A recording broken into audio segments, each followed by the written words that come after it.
graça, paz e alegria. A porção de hoje, recomendada para a leitura da Bíblia em um ano no plano sequencial, é 2 Coríntios, do capítulo 4 ao capítulo 7, versículo 1. Retomando ainda a respeito do tema batismo. Esse é sim um assunto que é muito discutido. Discute-se quem deva ser batizado, com que idade, a forma correta para se administrar o batismo. Por isso, eu estou insistindo nele. É um assunto que chama muito a atenção. Mas eu quero conversar hoje a respeito disso para pensar. Será que nós estamos fazendo a melhor coisa ao ficar discutindo entre os ramos do cristianismo a respeito desse assunto? Em Atos dos Apóstolos, capítulos 18 e 19, que nós já lemos, nós vimos que Apolo, de forma eloquente, pregava a mensagem. Mas Priscila e Áquila notaram que ele ainda precisava entender melhor as coisas. Depois, quando Apolo vai para Corinto e Paulo passa por Éfeso, onde Apolo estava quando Priscila e Áquila notaram que ele carecia de alguns ajustes na pregação, de mais informações, Paulo, agora ele em Éfeso, pergunta para aqueles irmãos que acreditaram se eles já tinham recebido o Espírito Santo. E eles revelam que nem sabiam nada sobre isso.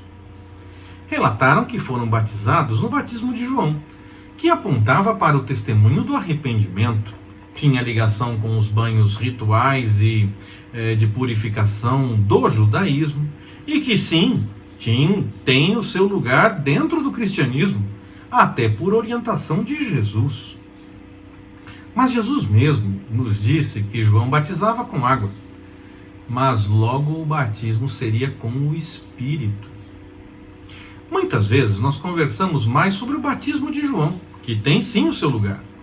Mas será que deveríamos ficar tanto nesse assunto? Ou será que, seguindo o exemplo de Paulo em Éfeso, no texto de Atos dos Apóstolos, lendo nos capítulos 18 e 19, nós não deveríamos dar mais importância à questão do batismo no Espírito? Sim, nós devemos dar importância ao batismo de arrependimento, mas não podemos descuidar dessa realidade do batismo no Espírito. Talvez nós ainda estejamos mais ligados ao batismo de João, porque conversamos muito sobre quem, forma, quando, idade, essa coisa toda. E talvez nós nem notemos ou aceitemos que estamos mais ligados a isso do que a questão do batismo no Espírito. É algo para meditarmos com carinho. Não devemos deixar de lado, nem ter como sem importância o batismo para arrependimento. Mas será que ele deveria tomar tanto o nosso tempo, tomar tanto tempo da nossa meditação e discussão, como acontece na prática? Busquemos no Senhor a melhor direção para esse assunto. A visita de fundação de Corinto durou aproximadamente 18 meses. Paulo ficou por lá por volta desse tempo. Nós lemos isso em Atos dos Apóstolos, capítulo 18, versículo 11. Por isso, como citei Atos 18 e 19, quando falei de batismo, e porque eu ia citar agora também Atos capítulo 18, versículo 11, exatamente por isso eu retomei esse assunto a respeito do batismo. Além desse tempo que Paulo permaneceu em Corinto, até mesmo para essa questão da fundação da comunidade, nós não podemos esquecer que Paulo tinha sim uma ligação muito forte com esses irmãos, e que ele até mesmo escreveu uma carta anterior à que nós temos como 1 Coríntios. Nós não temos oficialmente acesso a essa carta, está lá registrada no texto de 1 Coríntios, capítulo 5, versículo 9, que ele escreveu uma carta anterior. Paulo escreveu esta que nós conhecemos como 1 Coríntios, possivelmente em Éfeso, por volta do ano 55 depois de Cristo. E aí, não muito tempo depois, talvez no máximo até 57, no meio do caminho ele escreveu Romanos, e aí depois 2 Coríntios, pode ter sido escrita, segundo os estudiosos, na Macedônia, e até no máximo ano 57 depois de Cristo. Teria sido não muito tempo depois dessa primeira carta. Uma breve, porém dolorosa visita a Corinto causou até mesmo tristeza tanto a Paulo como a igreja. Nós lemos isso em 2 Coríntios, capítulo 2, versículo 1 e capítulo 13, versículo 2. Depois dessa visita dolorosa, Paulo escreveu uma epístola que é conhecida como Severa, entregue por Timóteo. Nós lemos isso em 2 Coríntios, capítulo 2, versículo 4 e capítulo 7, versículos de 6 a 8. Talvez essa seja mais uma carta perdida, ou, e nós oficialmente não temos acesso, ou quando foi feita a cópia desses textos de Paulo, alguém pode ter juntado duas cartas em uma sem fazer a devida informação de que estava juntando textos, e aí os copistas juntaram cartas para poupar o material onde se escrevia o texto. Eles podem ter juntado sem ter relatado que estavam juntando os textos. E talvez partes mais duras da primeira carta de 1 Coríntios seja essa epístola severa. Não é impossível que seja assim. Então nós temos pelo menos 4 cartas aos Coríntios. A primeira, que está registrada em 1 Coríntios 5:9, que foi escrita antes de 1 Coríntios. Essa, teoricamente, é essa epístola severa. E a 2 Coríntios, que na verdade seriam 2 e 4 Coríntios, as que nós temos na Bíblia. E temos ainda então a primeira e a terceira que nós não tivemos acesso, e talvez outras tantas cartas que foram escritas.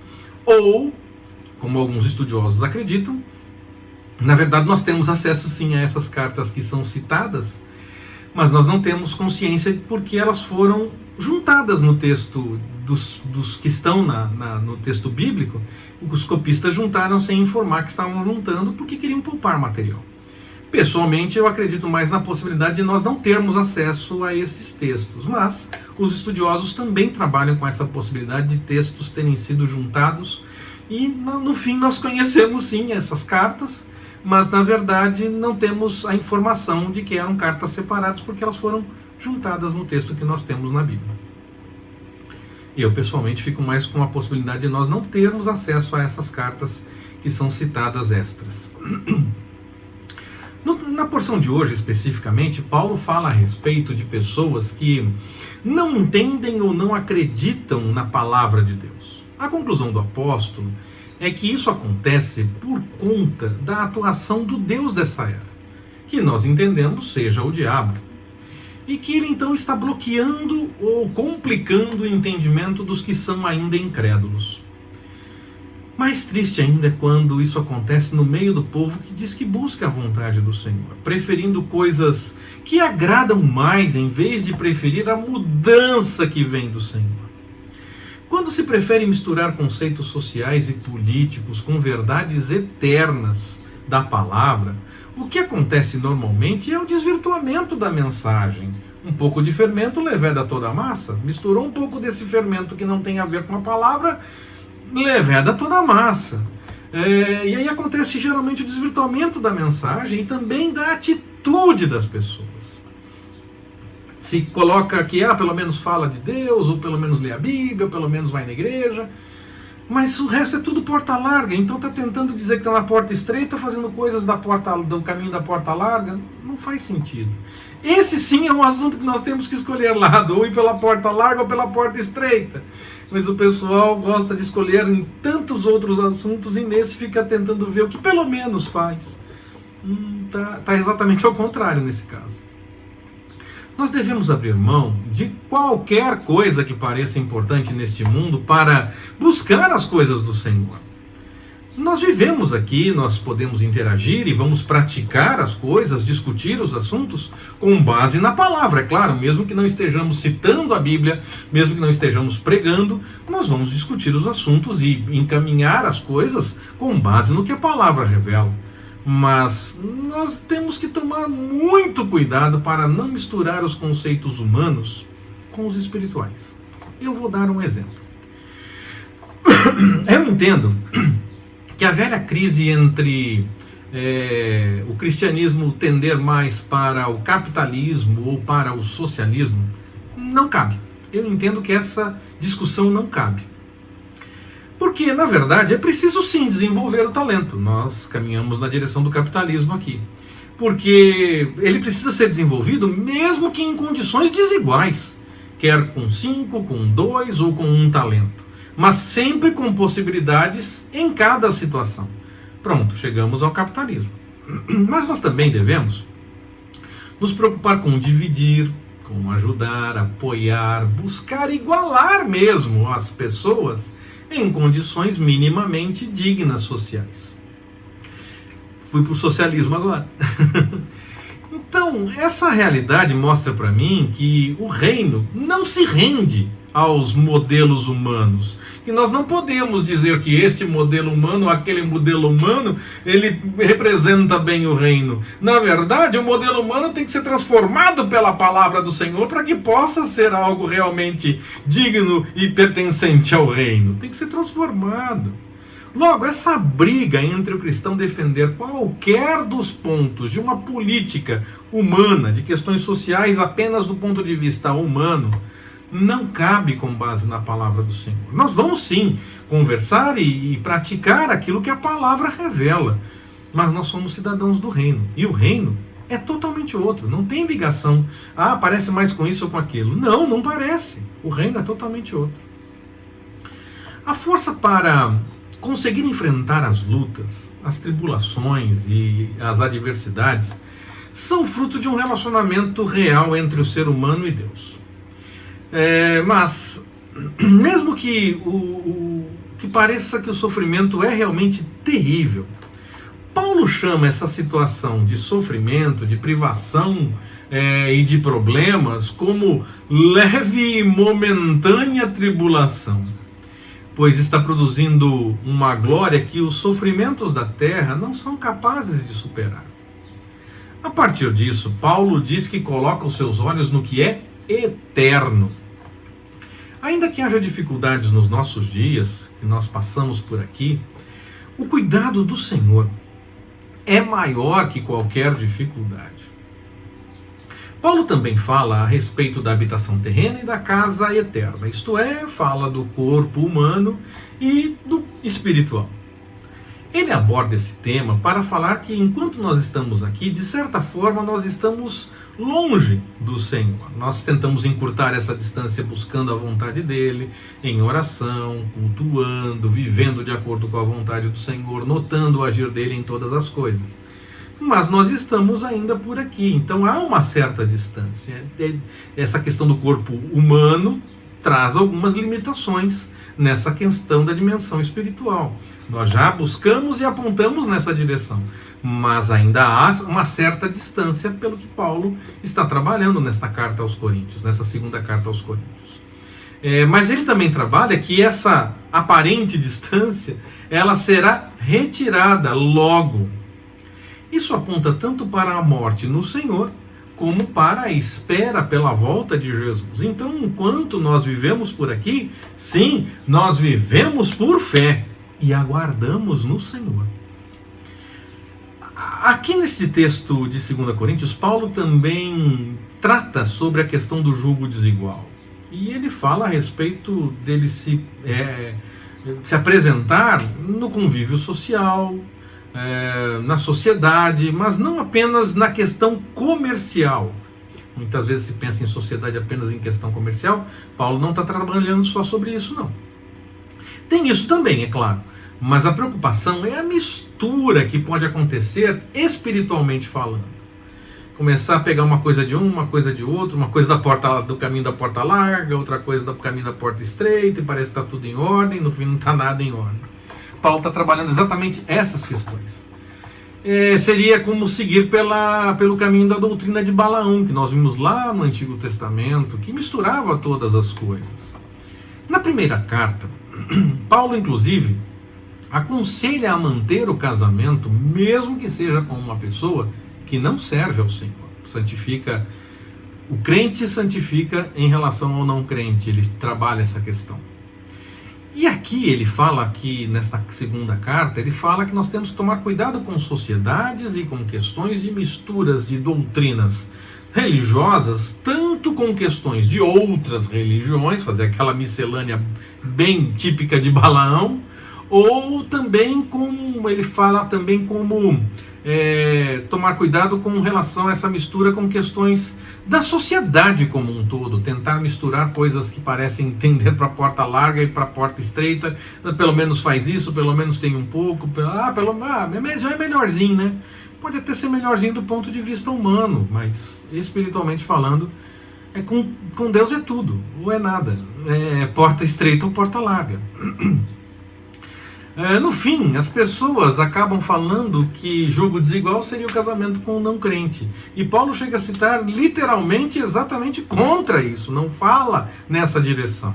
O texto aponta outra direção quando Paulo fala a respeito de julgo desigual. Mas na tentativa de facilitar a explicação, as pessoas às vezes falam uma coisa que o texto literalmente até não fala. Parece que as pessoas não fazem então a leitura do que o texto realmente diz. Oremos e busquemos no Senhor a devida orientação. Com cuidado então com essa mistura com questões comerciais, religiosas, sociais, políticas e afins. Aquilo que nós falamos e vivemos é para transformar e não para misturar com coisas que são erradas. É para transformar, é para renovar, é fazer vaso novo. As pessoas podem até praticar as coisas de outras formas. Livre-arbítrio.